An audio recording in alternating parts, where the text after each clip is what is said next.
Hello and welcome to another episode of PT with Dr. C. Zach is with me today to help me show you guys some heavy work activities that you can do at home. So heavy work activities are really great for organizing and grounding kids whose engines maybe run a little fast before doing a seated activity. So I tried to find things around the house that you could use. So I'll show you a bunch of different options to do in the house and maybe even some things to do outside. So the first thing that we're gonna do is a classic child burrito with a blanket. So this does have a little bit of vestibular, but it's very organizing, very like tight, like a big hug. So go ahead and lay down, Zach. So I'm just gonna roll him up in a comforter, nice and tight. He can help if he wants. I can even have him help, and I'm gonna resist him. And he's gonna be a burrito. So if he likes being a burrito, he can kind of stay here for a few minutes until he feels organized, and then he can kind of come back out. Go ahead. I like when things are a little bit more active, so I might be like, oh, keep going, push, push, push, keep coming. You just want to make sure you go in both directions so that he's balanced out with his vestibular system. I like it to be active, so this is a little bit more passive, but having them roll actually requires more control.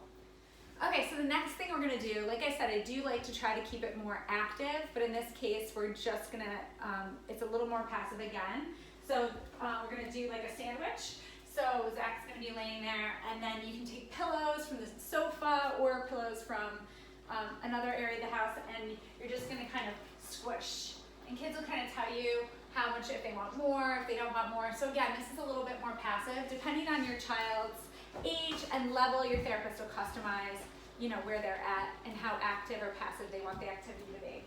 Okay, go ahead and lay down one more time, Zach. You can also do an avalanche, where you kind of find as many pillows, blankets, stuffed animals, whatever you can find to kind of bury them in an avalanche, and then they can come out. So go ahead, free yourself from the avalanche.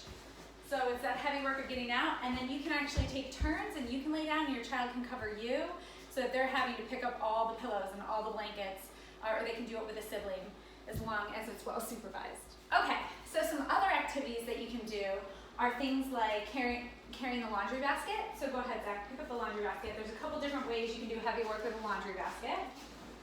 Okay, so you can just have your kids help with laundry and carry the laundry basket around, or go collect laundry. If you want to put it on the floor, go ahead, you can push the laundry basket.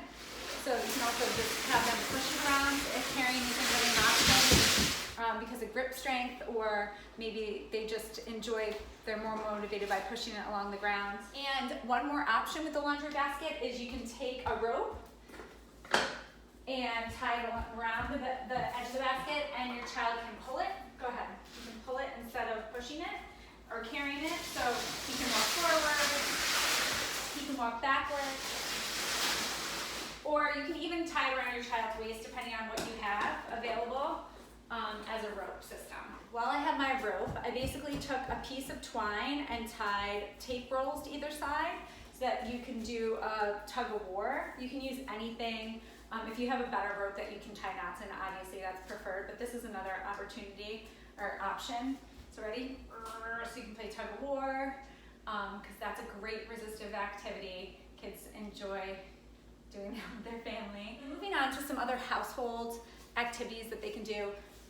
If you want to bring over the vacuum. So vacuuming is an awesome activity that requires a lot of heavy work, especially if they're vacuuming on a higher pile of carpet. So that's an option. Another option is sweeping. So having them just sweep up after dinner or sweep the kitchen. It's a great bilateral activity where they have to use two hands, and depending on what you're sweeping, you can even put down crumpled up pieces of paper just so it becomes more of a game, but sweeping is a great heavy work activity. Another option, if you have a suitcase, either a child-sized suitcase or a travel carry-on suitcase, you can fill that with a lot of heavy items. Kids can fill it up around the house. You can use it as a delivery system. Case is a great heavy work activity that can be done at home. Good job. Putting books in there, maybe like a library activity where they're going to put some different books for the week in their suitcase and bring it to a different room to read. A tray is also a nice alternative to doing a laundry basket. If you have a tray, just making sure you're not putting anything on that's that they're gonna spill, but that's a great activity as well. Another activity that you can do is have your kids help with bringing the groceries in. So carrying the bags and also unloading, just making sure it's not breakable items and keeping it age appropriate. So bigger kids are gonna be able to handle bigger things. So some things that you can have your kids unpack are heavy items like orange juice or canned goods, also bags full of fruit or potatoes or onions are great, milk, broth, so all things that are in a container that isn't gonna break, but is gonna kind of give them some good, encouraging them to use both hands or switching hands depending on your child's level. But again, your therapist will customize for you.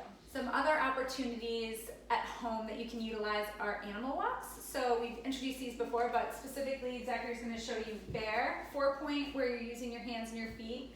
Bear is a really great one. You can even have an object or a stuffed animal tucked in your chin to add that extra bit of work, or crab walks are great too. And you can have the same idea, putting a stuffed animal or something heavier on your belly, kind of walking that way. Walking forwards, backwards, sideways always changes the muscle activity a little bit, but those are great heavy work activities. The last activity that we're going to talk about inside is a weighted ball activity. So I understand not everyone has a medicine ball or a weighted ball, although they are more available these days. But you can make your own. So you can use any size beach ball and a straw. So you just put the straw in the beach ball and you can fill it with whatever level water you want. So you can hear there's water inside my beach ball, and it adds some weight. And it also makes it a little bit more challenging to throw and catch. So you kind of kill two birds with one stone. So ready, Zach? So you can play catch. You try to get it up high. Nice catch. Okay. You can also kick the ball because the weight actually good for your legs as well. And kicking, good job. So you just want to play with how much weight and the size of the ball depending on your child's level. Again, will be customized by your therapist. And so next we'll go outside and do a few outside activities so you can see some opportunities for heavy work there. Zach and I are outside to show you a few outdoor opportunities for heavy work. Okay, Zach. Okay, so Zach is going to show you watering. So watering is a great opportunity for heavy work. So you can fill up different buckets to different levels, or you can use a watering can, but that's an option for heavy work outside. Another option is climbing hills or stairs. So go ahead. Careful, they're slippy. Or even hiking in the woods is a great option. Climbing ladders. You can even climb rock walls if you have this playground equipment available to you. Thanks for watching PT with Dr. C. See you next time.